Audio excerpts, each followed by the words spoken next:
ماشاء اللہ لا حول ولا قوة الا باللہ العلی العظیم۔ اعوذ باللہ من الشیطان الرجیم۔ بسم اللہ الرحمن الرحیم۔ الحمد للہ وکفی والصلاۃ والسلام علی عبادہ الذین اصطفی۔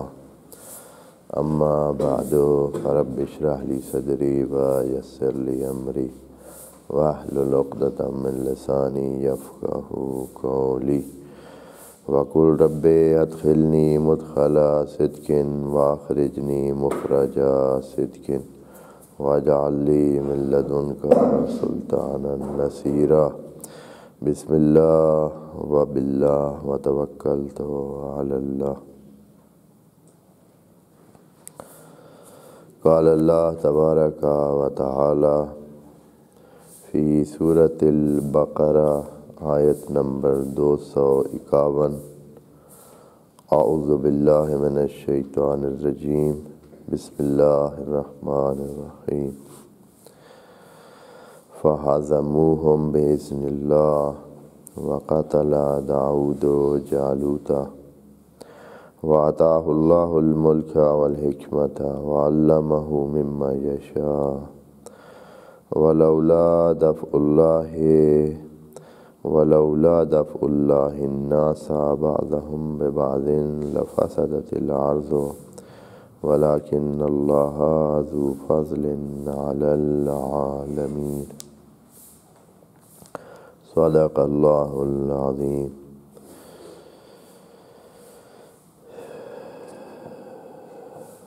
اس کے ساتھ یہ آیت بھی پڑھ لیتے ہیں۔ تلک آیات اللہ نتلوها علیک بالحق وانک لمن المرسلین۔ صدق اللہ العظیم۔ یہ آخری آیت جو اس داستان بنی اسرائیل یا داؤدی داستان یا طالوتی داستان کے حوالے سے ہے، تو یہ اس کا آخری حصہ ہے۔ ہم اس بارے میں کچھ گفتگو عرض کر چکے ہیں۔ جو اس کا آخری فراز ہے، جو آخری حصہ ہے، اس بارے میں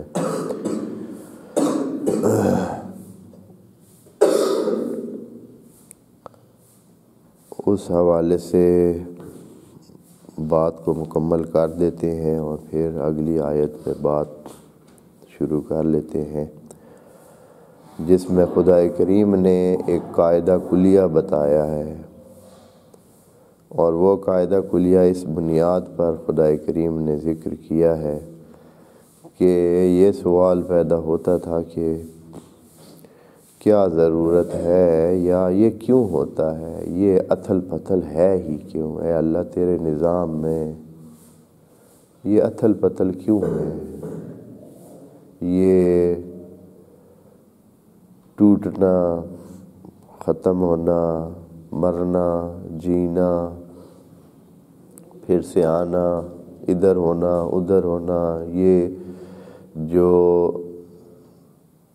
ترتیب نکھڑ جاتی ہے، اکھڑ جاتی ہے، خراب ہو جاتی ہے، اور پتہ نہیں کیا سے کیا ہو رہا ہے، تو اس کی کیا وجہ ہے؟ خصوصاً انسانوں میں، باقی چیزوں کی اتھل پتھل انسان چونکہ اس کے فیور ہونا انسان کو بہت محسوس ہوتا ہے کہ یہ اتھل پتھل جو ہے یہ ہمارے فیور میں ہے، سوائے تھوڑی سی کچھ جو ان کو لگتا ہے کہ یہ ہمارے فیور میں نہیں، حالانکہ وہ بھی فیور میں ہی ہوتا ہے، جیسے زلازل ہیں، جیسے طوفان ہیں، جیسے سیلاب ہیں، جیسے یہ سارے یہ سلسلے بڑے ہی سیٹ ہوئے ہیں۔ ممکن ہے کہ ایک کچھ تھوڑے سے لوگوں کے لیے یہ نقصان بھی دیتے ہیں، کچھوں کو مسائل کا باعث بنتے ہیں، لیکن یقیناً بہت سارے جہانی لیول پر اگر دیکھا جائے اور پوری زمینی سطح کو دیکھا جائے تو یہ بالکل کوئی اس میں اضافی چیز نہیں ہے، سب ہی اپنے روٹین کے سلسلے ہو رہے ہیں اور اس کے مطابق ہو رہے ہیں۔ ہاں انسان کی تیاری نہیں ہوتی ہے جہاں، تو وہاں انسان کو تیاری کرنے کے لیے خدا کریم اس کو ایک جھٹکا دیتا ہے کہ بندے خدا کیوں ایسے تم غافل پڑے ہو، یہ سلسلے تو ہونے ہیں۔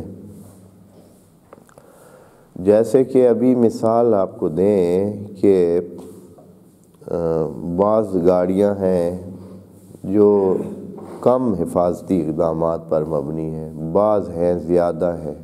بعض گھروں میں مثلاً آپ زیادہ حفاظتی اقدامات انجام دے دیتے ہیں، بعض گھروں میں زیادہ انجام نہیں دیتے ہیں۔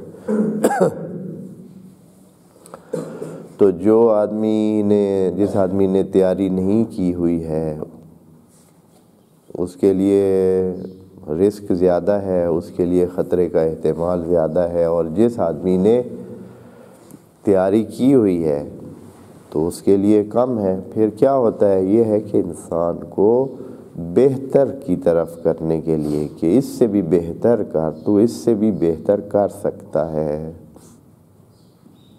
یہ انسان کو بتانے کے لیے ہے کہ انسان تو اس سے بھی اوپر ہے، تو اس سے بھی بہتر کر سکتا ہے، یہ جو ابھی تو نے کیا ہے اور پھر مار کھا لی ہے، اس سے بہتر کر تاکہ اگلی دفعہ تمہیں مار نہ پڑے، اگلی دفعہ تمہیں نقصان نہ ہو۔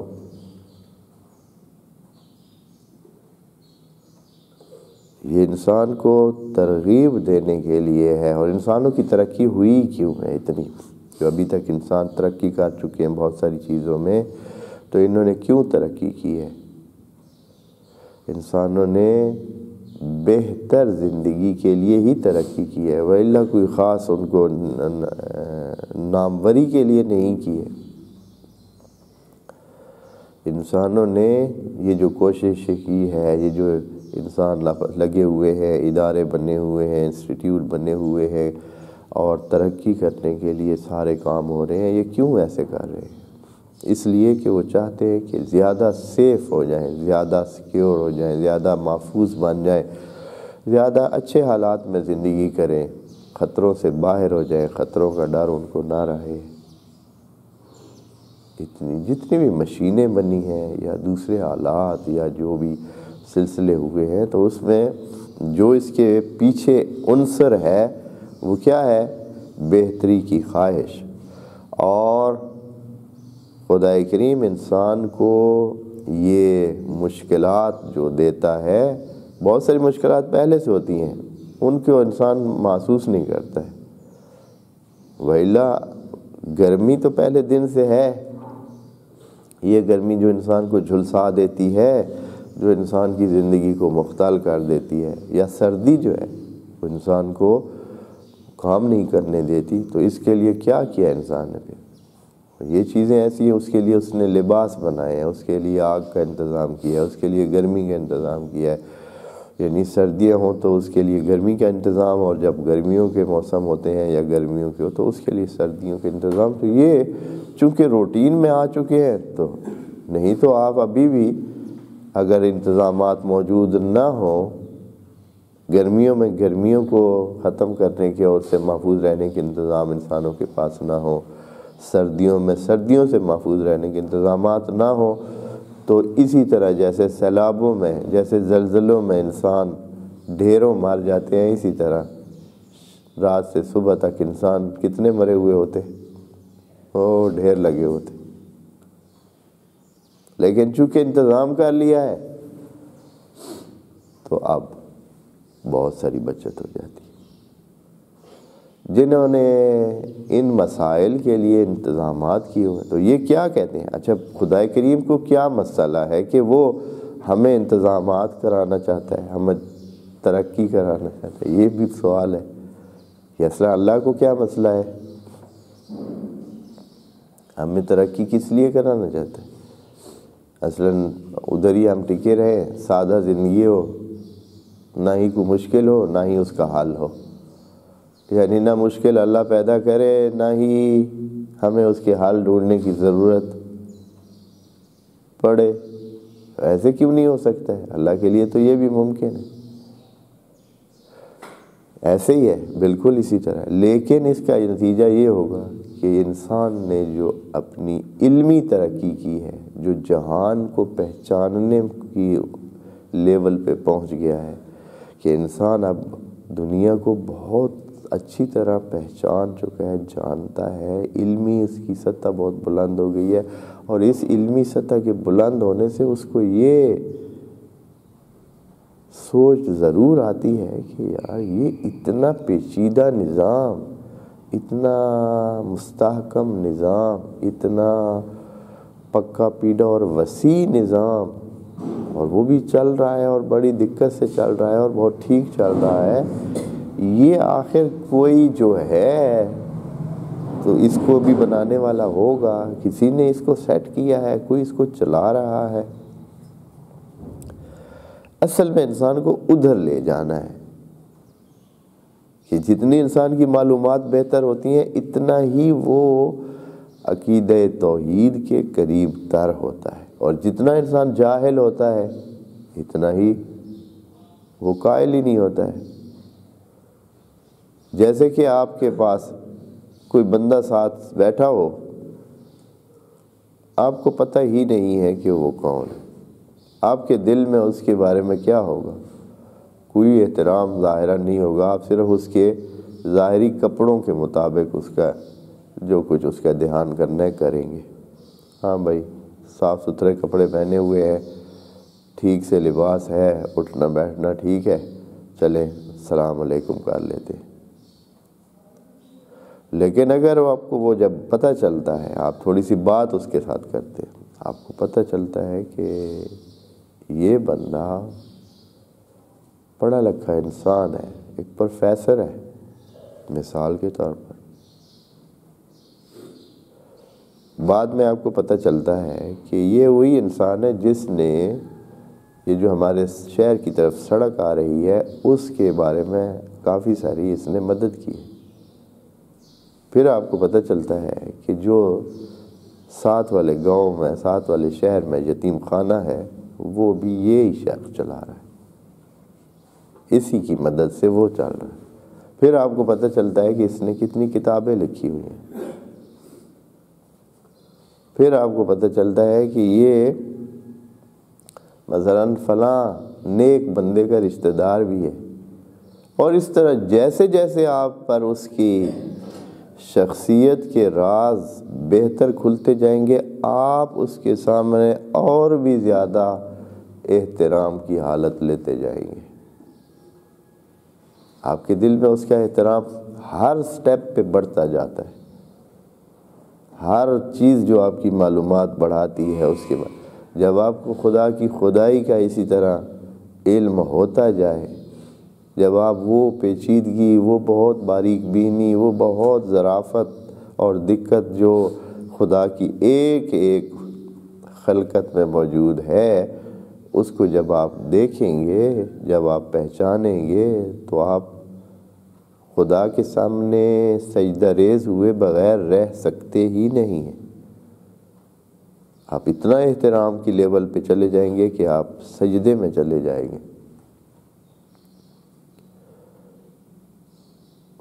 کہ اتنی قدرت، اتنا علم، اتنی خلقت، اتنی دقت، اتنی باریک بینی، اتنا کنٹرول، اتنا ارادہ، اتنا رحم، اتنا کرم، اتنا فضل، اور اتنا انسانوں کے ساتھ اور دیگر مخلوقات کے ساتھ، اور اتنا وجودی صفات اتنی زیادہ کہ پھر انسان حتماً اس نہج پہ پہنچ جاتا ہے کہ وہ احترام کرتا ہے۔ یہ چیز ہے خدا کریم یہ چیز بتانا چاہتا ہے، یہاں ادھر اشارہ اسی میں کریں گے انشاءاللہ۔ یہ خدا کریم نے کہا ہے وَلَوْلَا دَفْعُ اللَّهِ النَّاسَ بَعْضَهُمْ بِبَعْضٍ، یہ کہ ہم ہٹاتے ہیں، گراتے ہیں، لے آتے ہیں، تبدیل کرتے ہیں، اس کو لے آیا، اس کو لے آیا، ان کو ختم کیا، وہ کتنے بڑے بڑے خاندان تھے، ختم ہو گئے۔ فرعون جیسے افراد، فرعون جیسے قبیلے وہ ختم ہو گئے۔ اس کے بعد کتنے بڑے سلاطین آئے ہیں، کتنے بڑے سلسلے آئے ہیں، لگتا تھا کہ ان کی سلطنت کبھی ختم ہونے والی نہیں ہے، ختم ہو گئے، دوسرے آ گئے۔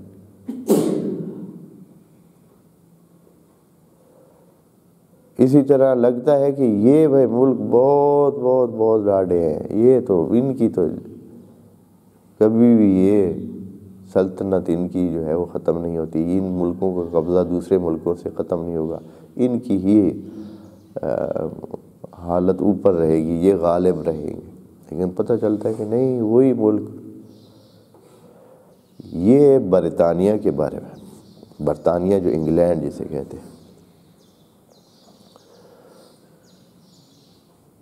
ابھی سے آج سے 100 سال پہلے، لگ بھگ 100 سال پہلے برطانیہ کے بارے میں مشہور تھا کہ برطانیہ اتنا وسیع ہے، اتنا بڑا ملک ہے، یعنی اس کا راج چلتا ہے جسے سام راج، سامیوں کا راج، یہ سامی لوگ ہیں۔ ویسے سامی یہودیوں کو کہتے ہیں،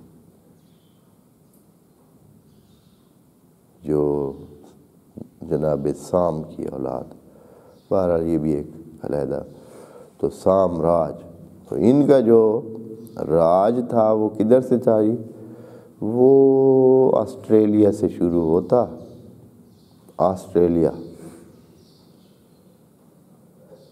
یہ درمیان والے کئی علاقے لے کر پھر یہ ہمارا بر صغیر سارا ہندوستان مشترکہ طور پر، جس میں پاکستان، ہندوستان، بنگلہ دیش، سری لنکا، یہ سارے، نیپال، یہ سارے ملک اس کے اندر آ جاتے تھے۔ یہ پھر کچھ ادھر عراق اور یہ بعض علاقے اس کے یہ جو بعض دوسرے علاقے ساتھ والے بھی اس طرح، اور پھر جا کر وہ کینیڈا، یہ آسٹریلیا پڑا ہے دنیا کے نقشے پر، یہ کینیڈا پڑا ہے، یہ بھی آخری حد پر ہے، یہ بھی یعنی جو آبادی ہے انسان، آبادی والا حصہ ہے، باقی تو سمندر ہے بہت سارا، جو آبادی والا پھیلاؤ ہے اس میں یہاں آسٹریلیا ہے اور یہاں کینیڈا ہے، یہاں سے لے کر یہاں تک۔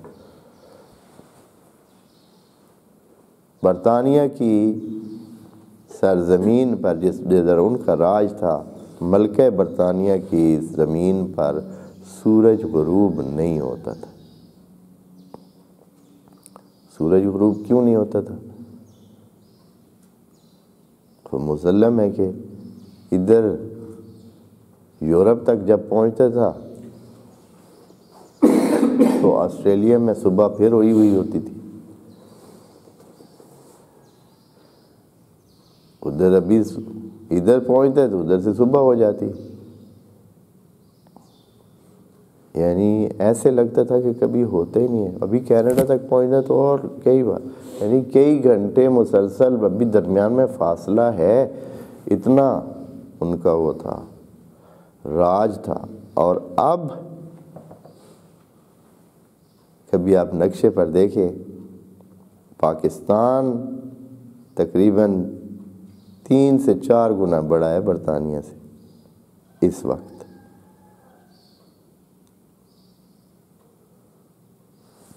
اتنا سارا ہے برطانیہ۔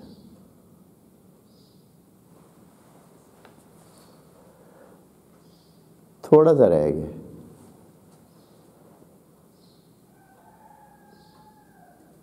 تو یہ خدائے کریم کا کہنا ہے وَلَوْلَا دَفْعُ اللَّهِ النَّاسَ بَعْضَهُمْ بِبَعْضٍ لَفَسَدَتِ الْأَرْضُ، کہ اگر یہ نہ ہو کہ وہ کیسے کیا، لوگوں نے کوشش کی، انہوں نے پہلے آ کے قبضہ کر لیا، پھر اب مقامی لوگوں نے کوششیں کی، آزادی حاصل کی اور ان کو بھگا دیا، اپنی سرزمینوں سے نکال دیا،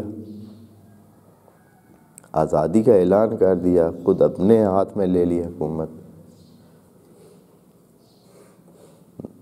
اب وہ اپنے اس محدود اس پہ چلے گئے جو اصلی ان کا سلسلہ تھا، وہ اپنے اس میں ہے۔ تو یہ خدائے کریم پہلے بتا رہا ہے کہ ہماری اسی طرح پالیسی ہے، یہ پالیسی ہے کہ ہم اس طرح سیٹ کرتے ہیں انسانوں کو آپس میں، تاکہ انسان اپنی وہ جو خود انحصاری ہے یا خود آزاد ہونا ہے انسانوں کا، اس کو سمجھ سکیں، اس کو سمجھیں اور اس کو اپنائیں اور اس کو حاصل کریں۔ نہیں تو لفسدت الارض، ارض میں فساد ہی فساد ہوگا۔ فساد سے مراد جھگڑے نہیں ہیں، فساد یعنی ایک غیر طبیعی صورتحال، وہ صورتحال جو اللہ کے بتائے ہوئے بنائے ہوئے قوانین سے ہٹ کر ہے۔ تو انہوں نے سب کو کیا بنایا ہوا تھا؟ غلام بنایا ہوا تھا نا۔ انگریزوں نے سب کو کیا بنا رکھا تھا؟ غلام بنا رکھا تھا۔ یہ غلام بنا کے رکھنا یہ کوئی طبیعی چیز تو نہیں ہے، یہ خدا کی بنائی ہوئی طریقہ کار تو نہیں ہے۔ خدا کریم نے کہا ہے وَلَقَدْ كَرَّمْنَا بَنِي آدم، جو بھی انسان ہے ہم نے اس کو کرامت دی ہے۔ ہر انسان اتنی بلندی پر ہے کہ اس کے اوپر کسی انسان کی مالکیت کا تصور نہیں کیا جا سکتا۔ سارے انسان کیا ہیں؟ وہ کرامت رکھتے ہیں، شرافت رکھتے ہیں، بلندی رکھتے ہیں، چاہے وہ جس قبیلے سے بھی ہو، جس طرح کا بھی ہو۔ جو انسان ہے اس کو خدا کریم نے کہا ہے کہ وَلَقَدْ كَرَّمْنَا بَنِي آدم، جو آدم سے پیدا ہوئے ہیں وہ اللہ نے ان کو بلند مرتبہ دیا ہے، چاہے جس طبقے سے بھی ہو، غرباء سے ہو، امراء سے ہو، دوسرے طبقے سے ہو، سارے۔ خدا کریم نے اس لیے آگے کہہ دیا ہے کہ ہم صرف اس کو بہتر انسان جانتے ہیں جو کیا ہے، جو تقویٰ رکھتا ہے، باقی انسانوں میں کوئی فرق نہیں ہے۔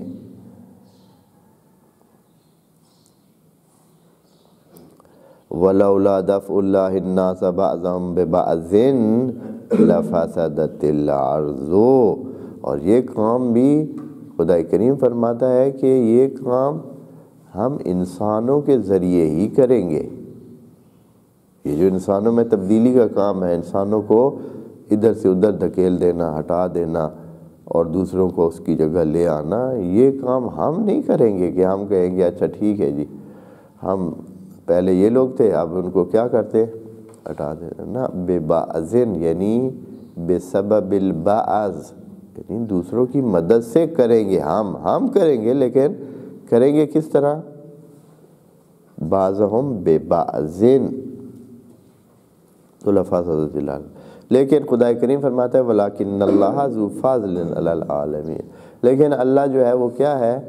ذو فضل علی العالمین، اس فساد کو ہونے نہیں دے گا، اس فساد کو جاری نہیں رکھے گا، پھر سے زندگی دے گا، پھر سے اس کو ختم کر کے دوبارہ زندگی دے گا، پھر چلتی ہوئی، نہیں تو ختم ہو جاتی ہے زندگی، ختم ہو جاتی ہے جب لوگ مایوس ہو جاتے ہیں، جب زندگی رہتی نہیں ہے، جب زندگی کرنے کا کوئی لطف ہی نہیں ہوتا ہے۔ جب ٹوٹل غلامی میں آپ نے زندگی کرنی ہے تو آپ 5 سال 10 سال یہ برداشت کرتے ہیں، پھر کہتے ہیں یار دفع کرو۔ جب کچھ چیز ہماری ہے ہی نہیں، جب ہم اپنے مالک ہیں ہی نہیں، ہم نے صرف غلاموں کی طرح زندگی کرنی ہے، اور صرف یہ نہ ہم زیادہ مالک بن سکتے ہیں، نہ پیسہ رکھ سکتے ہیں، نہ زندگی کو انجوائے کر سکتے ہیں، نہ اپنی مرضی سے آ سکتے ہیں، نہ جا سکتے ہیں، نہ مرضی کی بات کر سکتے ہیں، نہ مرضی کا پڑھ سکتے ہیں، نہ مرضی کا علاج کرا سکتے ہیں، نہ ہی مرضی کی کوئی بھی سلسلہ ہم نہیں کر سکتے۔ بس جو حکمران طے کریں گے ہمیں وہی کرنا پڑے گا، اس لیے کہ ہم تو غلام ہیں۔ نتیجہ یہ ہے کہ زندگی سے مایوسی ہو جاتی ہے اور انسان کہتے ہیں کہ اس سے موت بہتر ہے، یہ کوئی زندگی نہیں۔ لیکن خدا کریم نے انسانوں کے اندر وہ جذبہ حریت اور جذبہ آزادی پیدا کیا ہے، اس کا نتیجہ یہ ہوتا ہے کہ انسان کچھ دیر برداشت کرتے ہیں، پھر لاوے کی طرح کیا کرتے ہیں؟ پھٹ پڑتے ہیں۔ اور جیسے ابھی یہ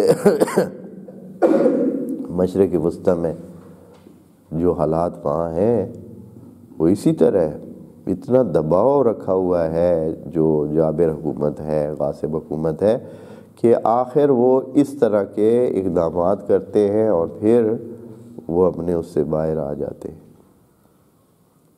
اور پھر حتماً اس میں فرق تو پڑے گا۔ اور خود انہوں نے بھی تو اسی طرح، یہ لوگ بھی سارا جہان پھر کے انہوں نے کوششیں کر کے، کوئی 1 سال کی کوشش ہے یہ جو اسرائیل کا قائم ہونا ہے، اس کے لیے آپ کہہ سکتے ہیں کہ صدیوں محنت لگی ہوئی ہے، پھر یہ قائم ہوا ہے۔ جنہوں نے محنت کی ہے تو اتنے محنت کر کے، یعنی قرآن کی آیت کے زاویے سے میں دیکھ رہا ہوں، باقی یہ ہے کہ جو مسائل ہیں وہ سمجھداری سے حل ہونے چاہیے، لیکن قرآن کے مطابق یہ ہے کہ یہ دفع اللہ الناس بعضهم ببعض ہے، پھر یہ ختم ہو جائے گا اور پھر دوسرے آ جائیں گے، اسی طرح سلسلے چلتے رہیں گے۔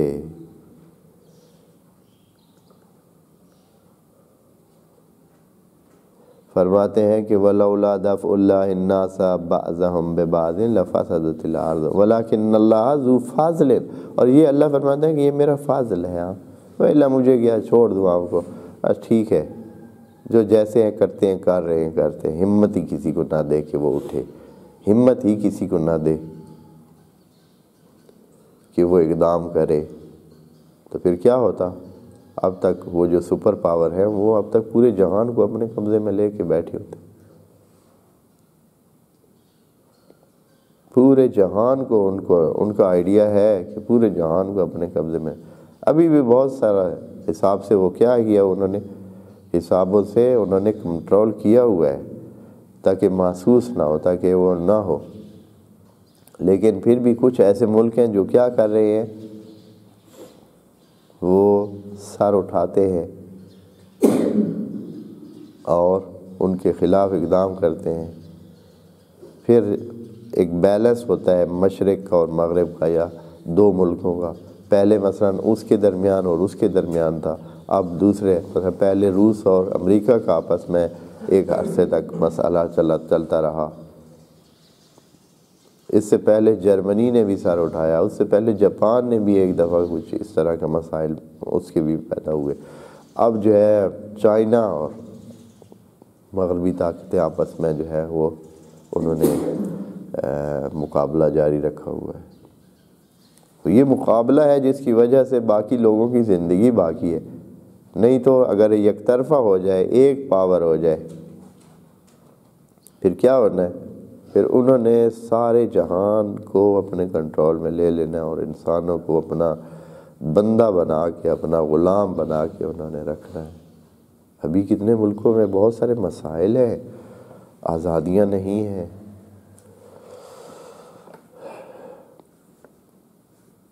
تو اب اس آیت میں، اگلی آیت میں خدا کریم نے وہ بات کی ہے جو پہلے آپ دوستوں کے سامنے رکھیے کہ خدا کریم یہ سارا سلسلہ کاری کیوں رہا ہے، اس کی کیا ضرورت ہے؟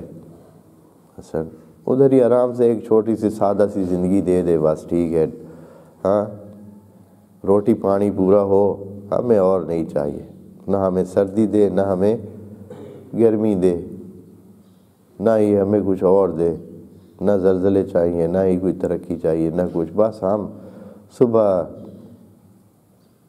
روٹی مل جائے، شام کو روٹی مل جائے، بس ہم کھائیں پیئیں سو جائیں، ہاں، تو اللہ کہے گا کہ چلے بھیڑ بکری بننا چاہتے ہو، بھیڑ رہنا چاہتے ہو، ہاں، بھیڑ کا کام کیا ہے؟ یہی کچھ ہے، اسے پرواہ نہیں ہے،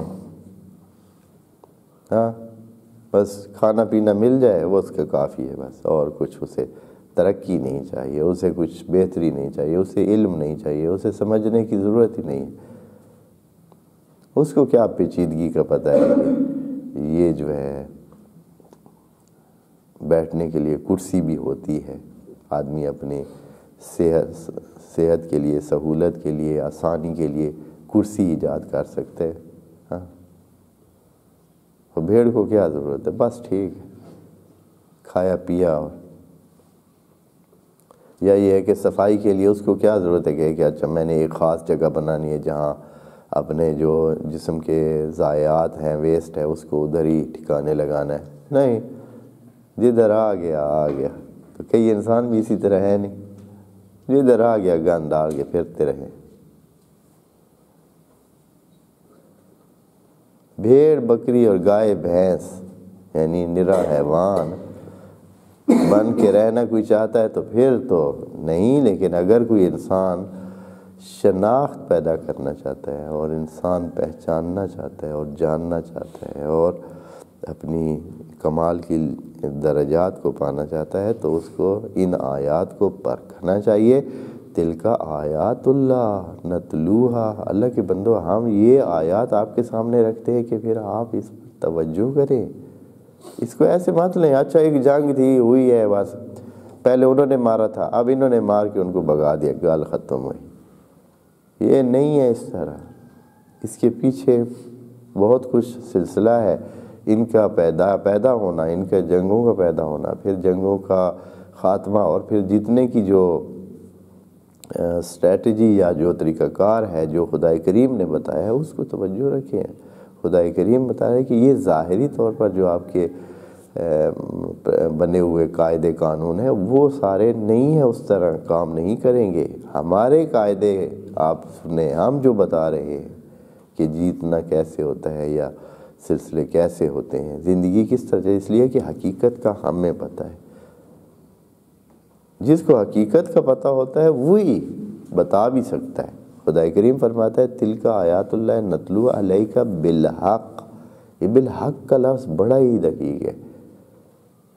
یہ ہمارے روایتی جو سلسلے ہیں اس میں بالحق کا مطلب یہ سمجھتے ہیں کہ جو دین والی چیز ہو تو بالحق ہے، اور جو دین سے ہٹی ہوئی ہو تو وہ کیا ہے، وہ باطل ہے۔ نہیں، یہ حق یہ نہیں ہے۔ حق جدھر جدھر بھی قرآن میں آیا ہوا ہے، حق سے مراد وہ حقیقت ہے، یعنی اصلی صورتحال جو خدا کریم نے بنائی ہے اور جس طرح ہی ہونا ہے، چاہے آپ ہوں کوئی ہو، وہ حقیقت اسی طرح حقیقت ہی رہنی۔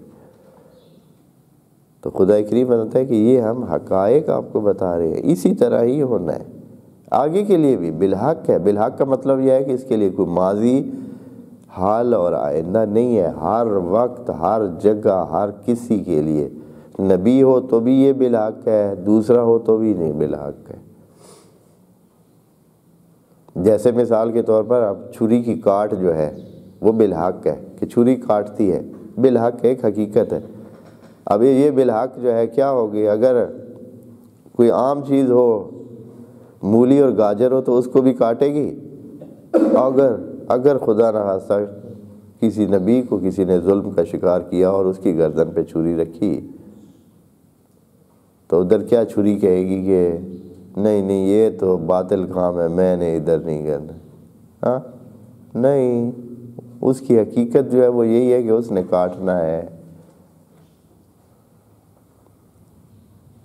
اس نے کاٹنا ہے اور وہ اس کو بھی کاٹے گی۔ بالحق ہے یہ چیزیں، خدا کریم فرما رہا ہے کہ یہ حقیقتیں ہیں جو ہم آپ کو بتا رہے ہیں، حقیقت یہ ہے، اس کو سمجھیں اور اس کے مطابق اپنی زندگی بنائیں، موجیں کریں۔